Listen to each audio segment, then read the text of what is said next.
ناظرین حضرات السلام علیکم ورحمۃ اللہ تعالی وبرکاتہ۔ الحمدللہ آج ہم اور آپ انشاءاللہ مفتی سلمان اظہری صاحب کی تقریر کو سماعت فرمائیں گے۔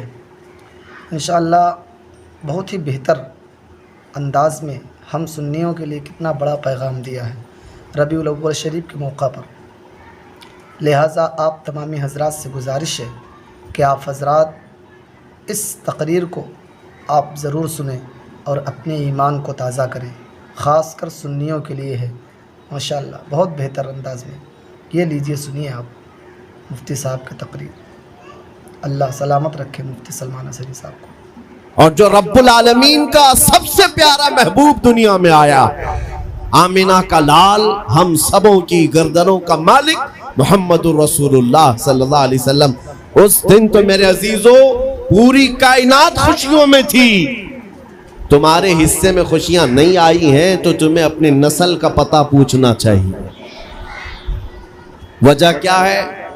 کسی صاحب نے ایک شوشہ چھوڑا کہ حضور جب پیدا ہوئے تھے مکہ میں تو مکہ میں خوشیاں منائی نہیں گئی تھی، یہ آج کے بریلویوں نے شروع کر دیا۔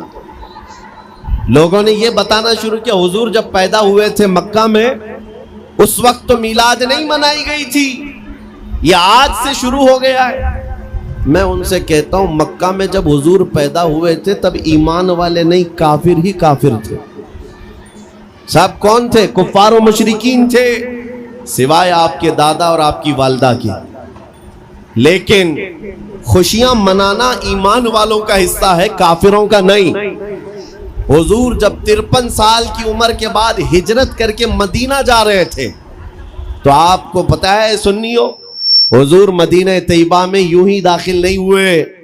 مدینہ طیبہ میں جب حضور تشریف لا رہے تھے، گھر گھر سے بچے، جوان، بوڑھے، عورتیں، مرد سب راستوں پر کھڑے ہو گئے تھے اور حضور کا والہانہ استقبال کیا تھا۔ طلع البدر علینا من ثنیات الوداع وجب الشکر علینا ما دعا للہ داعی۔ یہ مدینے کی چھوٹی بچیاں دف بجا کر کے استقبال کر رہی تھی میرے نبی پاک کا۔ میں یہ کہتا ہوں مدینے والوں کی قسمت میں تو تھا حضور کی آمد کی خوشیاں منانا۔ وہ کیا کہہ رہے تھے؟ طلع البدر علینا من ثنیات الوداع، جس کا مطلب سمجھو اے نوجوانوں، مدینے کی بچیاں کہہ رہی تھی ثنیۃ الوداع کی گھاٹی سے ہم پر 14ویں کا چاند طلوع ہو گیا ہے، اور اللہ کی طرف بلانے والا رسول اب ہمارے درمیان آ گیا ہے۔ یہ کہہ کر کے بچے خوشیاں منا رہے تھے۔ میں یہ کہتا ہوں آج جن لوگوں کو دلیل، ثبوت، فلاں ڈھکاں یہ سب چیزیں میلاد میں یاد آتی ہیں، ان سے میں کہتا ہوں مکہ کے کفار کی قسمت تمہیں مبارک، مدینے کے عاشقوں کی قسمت ہمیں مبارک۔ ہم مدینے والوں کی اقتداء کر رہے ہیں۔ اور آپ کیا سمجھتے ہیں؟ آج تو چھٹی شریف ہے، میلاد شریف کا مہینہ ہے، چھٹی شریف ہے۔ یہ آج ایک جلسہ ہو جانے کے بعد کیا حضور کی میلاد ختم ہو جائے گی سنیو؟ بلکہ پکار کر کہنا حشر تک ڈالیں گے ہم، پیدائش مولا کی دھوم مثل فارس نجد کے قلعے گراتے جائیں گے۔ خاک ہو جائیں عدو جل کر مگر ہم تو رضا، دم میں جب تک دم ہے ذکر ان کا سناتے جائیں گے۔ دم میں جب تک دم ہے ذکر ان کا سناتے جائیں گے۔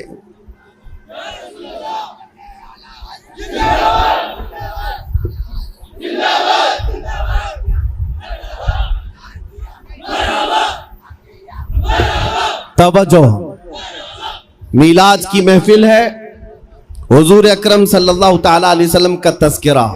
اب سنو، آپ تو الحمدللہ شوق سے سننے کے لیے آئے اور بہت سالوں سے سنتے بھی ہیں، لیکن آج کچھ اور کان بھی کھڑے ہیں سننے کے لیے، میں ان کو بھی سنانا چاہتا ہوں جو ہمارے درمیان موجود ہیں، بہت توجہ سے سن رہے ہیں، اور انشاءاللہ میرا یقین ہے بار بار میری تقریر سنو، ایک دن دل کھل جائے گا، حضور کے خادموں میں شامل ہو ہی جاؤ، حضور کے غلاموں میں شامل ہو جاؤ گے انشاءاللہ۔ اس لیے کہ ہم وہی بات کرتے ہیں جو رسول کریم صلی اللہ تعالی علیہ وسلم کی عزت کے لیے میرے رب نے قرآن میں فرمایا۔ باقی ہماری امیج لوگوں میں ایسی بنا کر رکھا ہے کچھ لوگوں نے کہ یہ بھڑکاؤ بھاشن کرتے ہیں، یہ ایگریسیو باتیں کرتے ہیں۔ میرے عزیزو، کسی ٹوٹے ہوئے رسی کو دوبارہ جوڑ دینے کا نام بھڑکاؤ ہے تو میں روز بھڑکاؤں گا۔ ہم نے حضور کے غلاموں کو حضور سے جوڑنے کا کام کیا۔